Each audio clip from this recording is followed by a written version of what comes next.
Yes, welcome back. We are just left with a few verses, some final instructions on running the race. We looked at how to handle conflict, where we place the interests of others before our own. And he then goes on to talk about the need to trust the Lord and rejoice in all circumstances.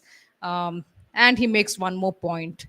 So if we could just read out verses 4 all the way up to verse 9. Yeah, verses 4 to 9.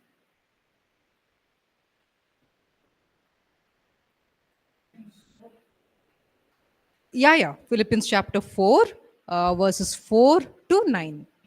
Philippians 4 4 to 9. Rejoice in the Lord. Again, I will say, rejoice. Let your gentleness be known to all men. The Lord is at hand. Be anxious for nothing, but in everything, by prayer and supplications with thanksgiving, let your requests be made known to God. And the peace of God, which perfects all understanding, will guard your heart and mind through Christ Jesus. Finally, brethren, whatever, whatever things are true, whatever things are noble, whatever things are just, whatever things are pure, whatever things are lovely, whatever things are of good report, if there is any virtue and if there is anything praiseworthy, meditate on these things, that brings which the things which you learn and received and hand and sow in me, this do, and the God of peace will be with you. Amen. Yeah, so if you look at these verses, the peace of God is mentioned twice in these few verses. The first, of course, is with regard to situations where we may be facing difficulties or hardships, and the advice given to us that we should continue to rejoice even in those hardships. We should not be anxious, but rather with thanksgiving, fully confident that God will help us. With that confidence, with thanksgiving, we must present our requests to God. So over here, we see that there's a role which we have to fulfill, and then God will fulfill His part. What is our part when we are faced with those difficult situations and trials? From our side, our duty is to continue trusting in the Lord.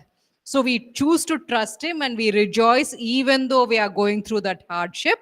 We choose not to be anxious, not to go on thinking anxious thoughts about that situation, but rather we choose to present the situation to the Lord, with our prayers and petitions. And we also thank Him, believing that He will most definitely help us according to His perfect will and knowledge.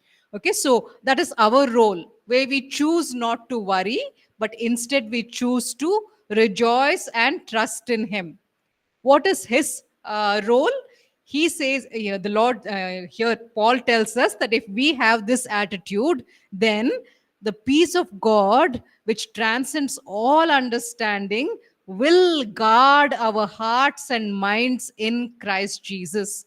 The word that is used over there, the guard, that's literally a military term. Philippi was a city with a fortification around it. So at the entrance gates of Philippi, you would basically have guards, Roman soldiers standing to guard the city. So that is how the peace of God will guard our hearts and minds in Christ Jesus if we have chosen to do what is commanded in the previous verses. So if I put on an attitude where I say I will not continue to be to worry about the situation, but I will trust Him, and with thanksgiving I will present my requests to Him. If I do my part, then the Lord will do His part. He will guard my heart and mind so that those thoughts will not go on coming back to you and troubling you, so that you will be able to be at peace and have that assurance that God will take care of it. This recently I was going through some situation which caused a lot of anxiety, and so I did my part. I said, Lord, you have brought the situation maybe to help me in my growth. So, yes, I rejoice in you. I thank you, O Lord, that you're standing by me. And I choose not to be anxious, Lord. I choose to trust you. And Lord, I'm making my prayer request to you to help me in this. And I thanked him. I said, Lord, I know you will resolve it in whatever way you regard as best. So I did my part. But then the thoughts kept coming back again and again. You keep thinking every few hours, the thoughts come back and you think, how will this work out? What will God do? What if things go, in that direction? And so I said, Lord, I have done my part. But now, Lord, verse 7 says that you also are supposed to do one thing for me. Please do that, oh Lord. So I actually got down on my knees and I prayed and said, Lord, in the same way those Roman guards, the way they would guard the city wall, nobody can enter, unless they permit it. I mean, they are efficient Roman guards. Lord, I need you to guard my heart and mind in the same way. Don't allow me to continue being troubled by these thoughts because I've placed it in your hands. You'll do whatever you want regarding this. And so I should not be dwelling on this anymore. So you guard my heart and mind, O Lord, and let me know your peace. And the Lord did that. I mean, it was so wonderful. I was no longer haunted by thoughts of that situation. I was no longer deeply troubled. The Lord guarded my heart and my mind with his peace. So, this is something which the Lord will do for us. If we do our part, the Lord will definitely do his part. And we will enjoy peace and joy even in the in the midst of that particular trial that we may be facing. Okay, so this is the assurance that we can have from the Lord. The next final thought, which he talks about in verses 8 and 9, he talks about how we need to, focus our minds and our thoughts on what is true, on what is noble, on what is right and what is pure. One thought that maybe we can take away regarding this is that the battle that we face, with the evil one every day, it is not a power struggle, it is a truth struggle. It's not really a power struggle because actually Satan's power has been taken away from him. He has been stripped of his power. But it is a truth struggle because every day he hits us with these thoughts where he makes us doubt God, where he makes us doubt whether what God is saying is really best, and is it maybe better to disobey the Lord. So he hits us with thoughts, with lies. So it's actually not a power struggle. The power has already been taken away from him. Rather, he attacks us with his lies, and it becomes a truth struggle.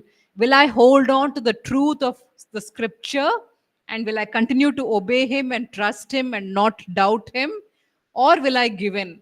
So, if we hold on to what is true, as mentioned in the scriptures, if we continue to do what is right, even as it's explained to us in the scriptures, if we focus on what is noble and what is pure, and that is outlined in the scriptures for us, if we hold on to these things, then it says, the God of peace will be with you. He will make sure that you come out of that struggle victorious, and you will enjoy peace in him, because you're choosing to place your mind on the truth and on what is right, and you're doing that rather than giving in to the attacks of the evil one who's targeting you with his lies and his half truths and his doubts. So if you can focus on the truth of God's word, then you will be able to overcome this struggle, because the God of peace is with you. He wants you to have victory, and he wants you to come out of the situation victorious.